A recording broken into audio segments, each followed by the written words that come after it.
Hi guys, I'm Shmee, hello and welcome back to the channel where you join me today to take a look at my now nearly finished project car, the Red Edition Ford Focus RS, which I appreciate I never really showed you in full since the changes at the last stage were completed at Topaz Detailing, the installation of some new carbon fibre fenders and the Topaz Skin to the bonnet and to the fenders to finally complete the look. There are actually a few small things still to be done with it, but now it is time to stop making changes and to start driving. Some big plans ahead, I'm going to tell you more about those, but let's start by taking a look at the recent changes that were made at Topaz.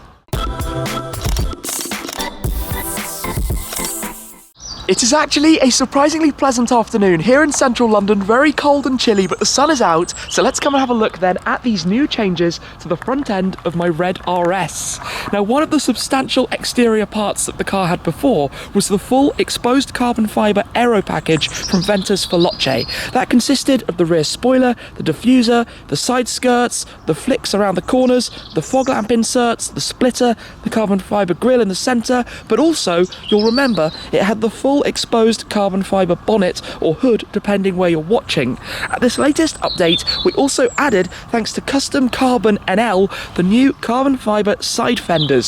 So this entire piece is carbon fibre from Anderson Composites, as was this, and that's where we felt it looked a little bit odd, and many of you had been calling for me to do something, a design so to speak, to the bonnet of the car, and this is where Topaz Skin steps in. Remember, the beauty of this is that it is actually peelable.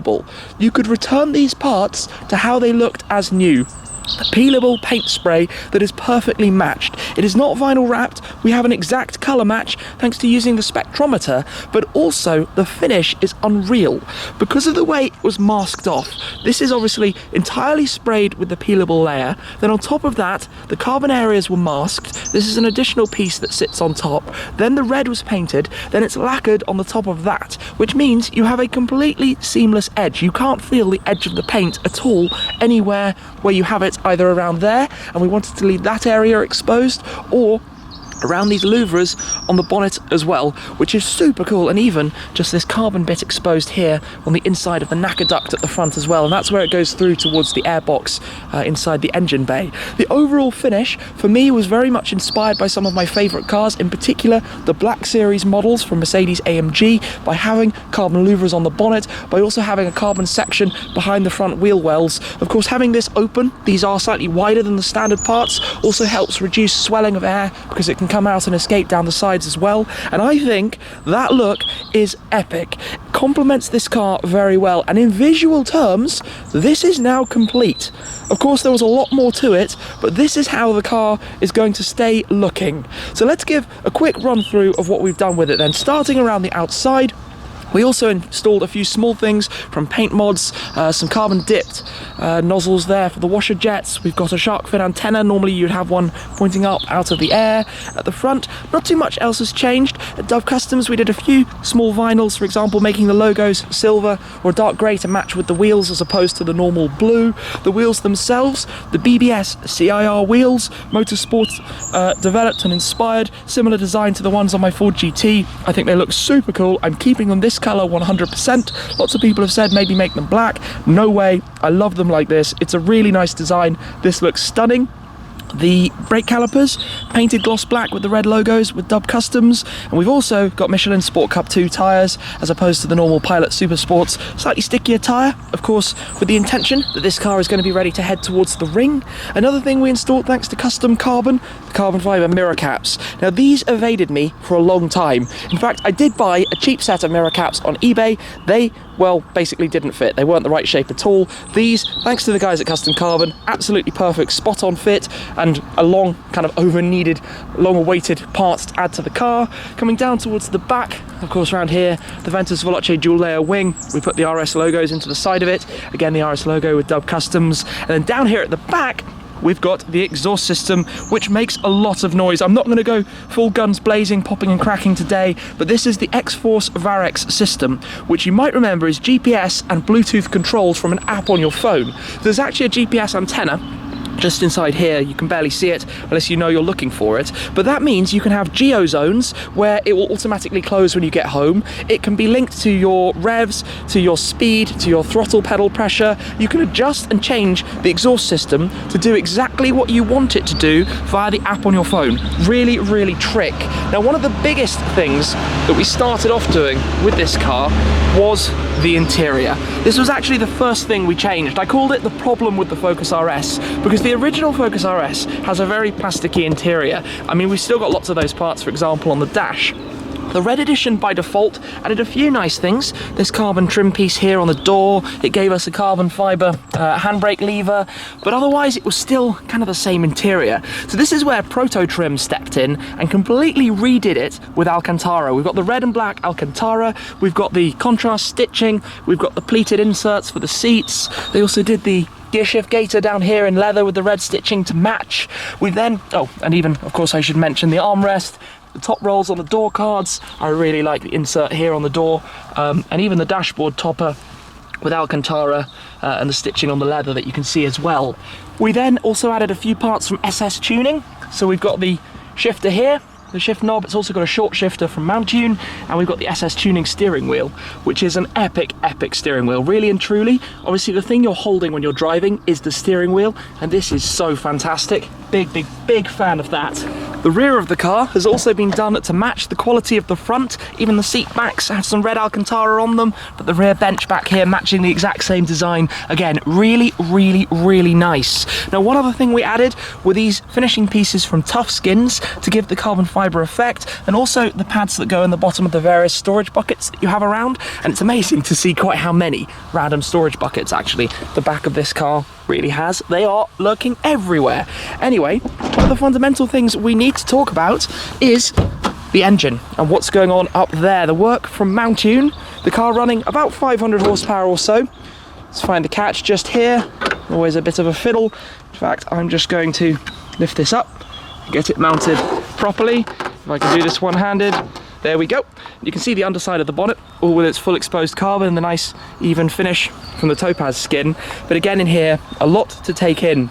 We've got some Kuro carbon pieces for the engine toppers over the battery and the fuse box. You can see where the filter is just here. We've got the Pro Alloy header tank up there as well, and then the Mountune work starts. We've got the intake. The car was completely rebuilt. We're talking manifold, pistons, conrods, the whole thing. It was done up, well, I guess it must be running 500 horsepower or so and a good 700 newton meters of torque. That was quite a noisy taxi coming past. Down here, check that out, the intercooler at the front with the race red Mountune logo. That was kind of a one-off, really special to have that. I think it gives the car some intent when you're at the very front of it. But this was a big project to get all of that done, to have all of the work. And I love seeing the carbon fibre on the underside there. That is really very special. Let me just close this down though, which means a delicate process to connect that back in. Have to give it a bit of a slam to make sure it closes properly.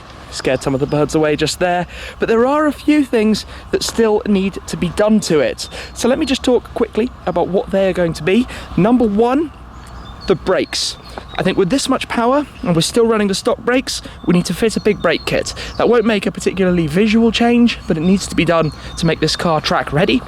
The other thing I'm thinking about is the suspension. Still on stock suspension, another thing that's not too complicated to change, but we need to get the right setup. So I think brakes and suspension, but they won't change the visual look. You know, in terms of the project being nearly finished, it will still look as you see it right now, as opposed to any major changes.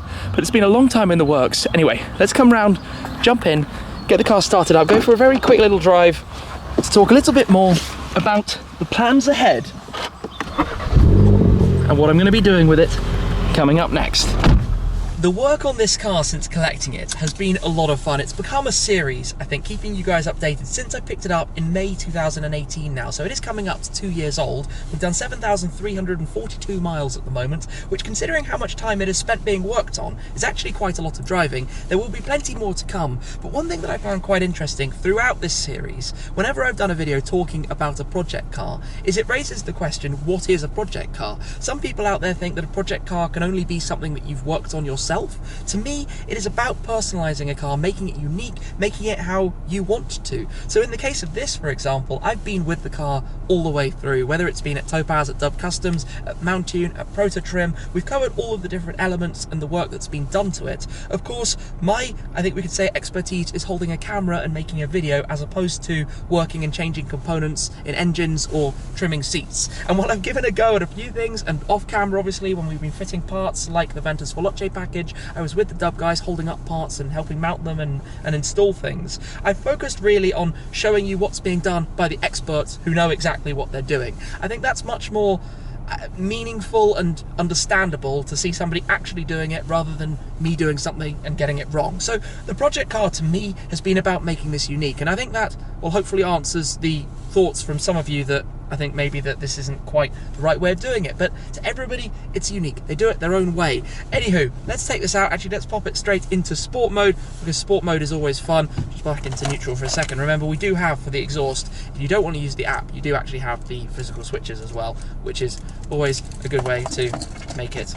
It's a bit noisy if that's the way you are inclined. We do have car then with the 6-speed manual that is very nice to drive, and one of the biggest things, like I said, is the steering wheel. I love this SS Tuning steering wheel. The flat top, carbon, the red 12 o'clock marking stripe in the middle, all of the same controls as a standard wheel. It doesn't have the heated wheel that you got with the additions of the Focus or later models. The steering wheel was not heated on the first car, so my first Blue RS, as it happens. But this thing, you just feel like it's very much a sense of purpose. There is a lot of turbo feel. I will talk about that, of course, with the Mount Tune upgrades to the engine, new downpipe, massive Borg-Warner turbo, which puts out this much power, but you do get to the higher end of the rev range and you're kind of clinging on because the thing just launches and catapults itself forward. It makes an awesome noise even when you're just driving around gently. What else have we done? Well, I think, you know, changes wise, visually, that's where I wanted to get first, where we started with the interior and the Ventus Veloce kit while I was doing the run-in mileage. Then we got to doing the Mount Tune upgrades, the first kind of stage, then taking it all away. No regrets at all about how this has turned out. I mean,